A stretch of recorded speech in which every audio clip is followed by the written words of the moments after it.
हरियाणा में विधानसभा का चुनाव बेहद करीब है, तो वहीं पर जम्मू कश्मीर में पिछले बुधवार को पहले चरण की वोटिंग संपन्न हो चुकी है। और आज बात करने वाले हैं मुख्य रूप से थोड़ी सी चंद्रशेखर रावण को लेकर, और इसके बाद में आपको बताऊंगा बहन कुमारी मायावती व आकाश आनंद को लेकर जो खबर वर्तमान में सबसे बड़ी बीएसपी की तरफ से आई है, जो कि आपको जानना बेहद जरूरी है। साथियों, आप जानते हैं कि हरियाणा में विधानसभा का चुनाव बेहद करीब है। हरियाणा में बहुजन समाज पार्टी व इनेलो पार्टी का जबरदस्त गठबंधन है, और कुछ दिन पहले ही इनके साथ में गोपाल कांडा भी इस गठबंधन में शामिल हो गए थे। लेकिन एक तरफ भीम आर्मी आजाद समाज पार्टी प्रमुख और एक तरफ दुष्यंत चौटाला जननायक जनता पार्टी के प्रमुख ने भी हरियाणा में गठबंधन किया है विधानसभा चुनाव के लिए। और विधानसभा की हरियाणा में 90 सीटें हैं। 90 सीटों में से 20 सीटें भीम आर्मी प्रमुख को दी गई हैं चुनाव लड़ने के लिए। तो वहीं पर जेजेपी पूरे हरियाणा में 70 सीटों पर विधानसभा का चुनाव लड़ रही है। लेकिन एक बहुत बड़ी खबर आ गई है भीम आर्मी को लेकर, जेजेपी को लेकर। जब साथियों कल भीम आर्मी प्रमुख व दुष्यंत चौटाला जींद के एक गांव में पहुंचे प्रचार करने के लिए, तो वहां पर अचानक से ग्राम के लोगों ने भीम आर्मी व दुष्यंत चौटाला को काले झंडे दिखा दिए। यानी कि चंद्रशेखर रावण व दुष्यंत चौटाला को वहां के ग्रामीण लोगों ने काले झंडे दिखाए। जींद के इस गांव में ग्रामीणों ने चंद्रशेखर रावण को दिखाए काले झंडे। जननायक जनता पार्टी के अध्यक्ष दुष्यंत चौटाला व आजाद समाज पार्टी के राष्ट्रीय अध्यक्ष सांसद चंद्रशेखर आजाद रावण का हरियाणा विधानसभा चुनाव में समझौता हुआ है। इसी को लेकर दोनों नेता सफेदो हल्के के विभिन्न गांवों में जज्बा प्रत्याशी सुशील कुमार के लिए संयुक्त रूप से प्रचार करने निकले थे। जैसे ही उनका काफिला गांव सिंघाना में पहुंचा, तो ग्रामीणों ने चंद्रशेखर रावण को काले झंडे दिखा दिए। साथ ही चंद्रशेखर रावण को हरियाणा में भारी विरोध का सामना करना पड़ रहा है। लेकिन एक तरफ अगर देखा जाए तो बहुजन समाज पार्टी को पूरे हरियाणा में दलित समाज का, पिछड़े समाज का, किसान समाज का प्यार भरपूर मिल रहा है। एक तरफ आकाश आनंद भी अपनी रथ यात्रा लेकर हरियाणा में निकले हुए हैं, तो एक तरफ चंद्रशेखर रावण भी हरियाणा में निकले प्रचार के लिए।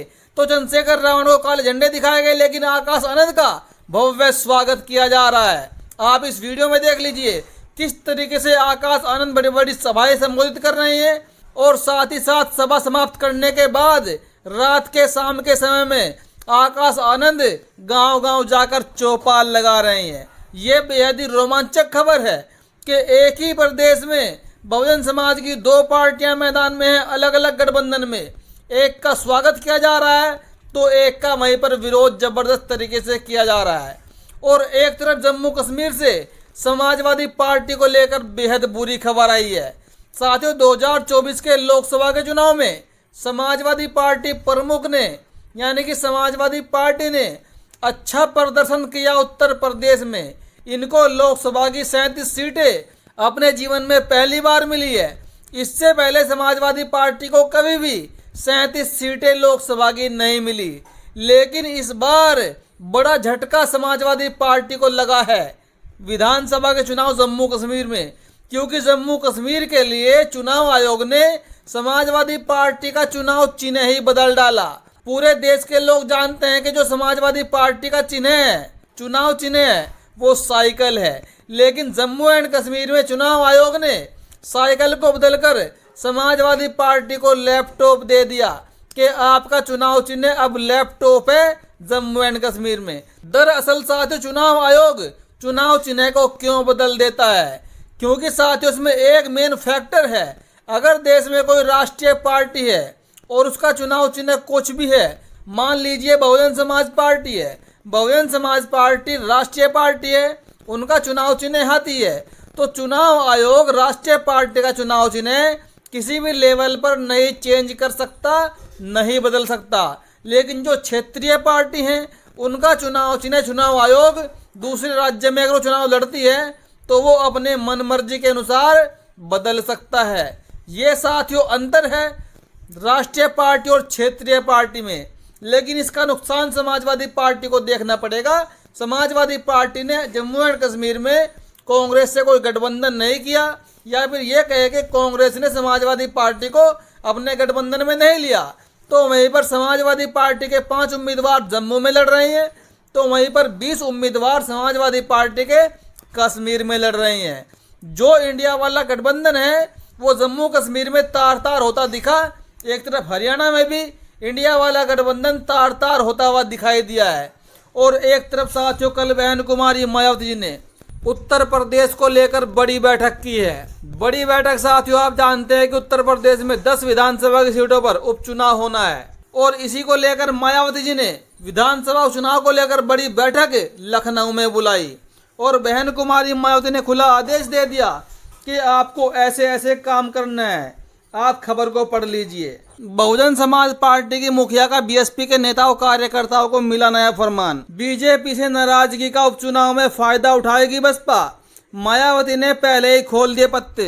बसपा प्रमुख ने पार्टी कार्यकर्ताओं को विधानसभा चुनाव में भाजपा से जनता की नाराजगी का फायदा उठाने की सलाह दी है।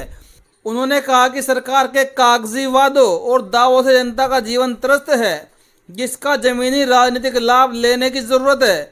मायावती ने बुलडोजर के प्रयोग की बढ़ती प्रवृत्ति को चिंतनीय बताया और कहा कि केंद्र सरकार को पूरे देश के लिए एक समान गाइडलाइन जारी कर देनी चाहिए। और एक तरफ साथियों बहन कुमारी मायावती की पार्टी बहुजन समाज पार्टी ने उत्तर प्रदेश के मिल्कीपुर विधानसभा सीट से, जो कि अयोध्या है, वहां से प्रत्याशी बना दिया है, उम्मीदवार घोषित कर दिया है।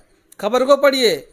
यूपी उपचुनाव अयोध्या के मिल्कीपुर सीट से राम सागर कोरी को बीएसपी उम्मीदवार बनाया गया है। भाजपा सभा की अभी तक कोई घोषणा नहीं हुई है, इनका उम्मीदवार नहीं आया है। उत्तर प्रदेश की राजनीतिक फिजाओं में इस समय उपचुनाव की गूंज है।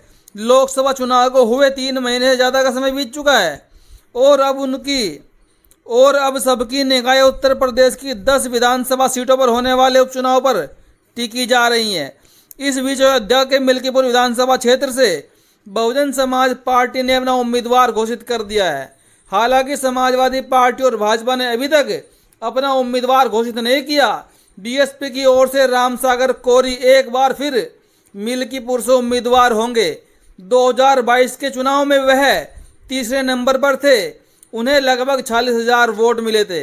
यानी कि जिनको बहन कुमारी मायावती जी ने 2022 में मिल्कीपुर से प्रत्याशी बनाया था, इस बार फिर बहुजन समाज पार्टी ने मिल्कीपुर से राम सागर कोरी को ही अपना प्रत्याशी बनाया है। और एक तरफ हरियाणा को लेकर मायावती जी पर बड़ी खबर छपी है। हरियाणा में मायावती की भूमिका यूपी से कितनी अलग होगी, दिल्ली की भी तैयारी है। यानी कि बहन कुमारी मायावती ने हरियाणा के बाद दिल्ली की भी पूरी तैयारी कर रखी है। आकाश आनंद हरियाणा चुनाव में पहले से ही कूद पड़े हैं और अब मायावती भी शामिल होने वाली है। हरियाणा में भी आकाश आनंद के भाषण करीब करीब यूपी वाला ही फील दे रहे हैं।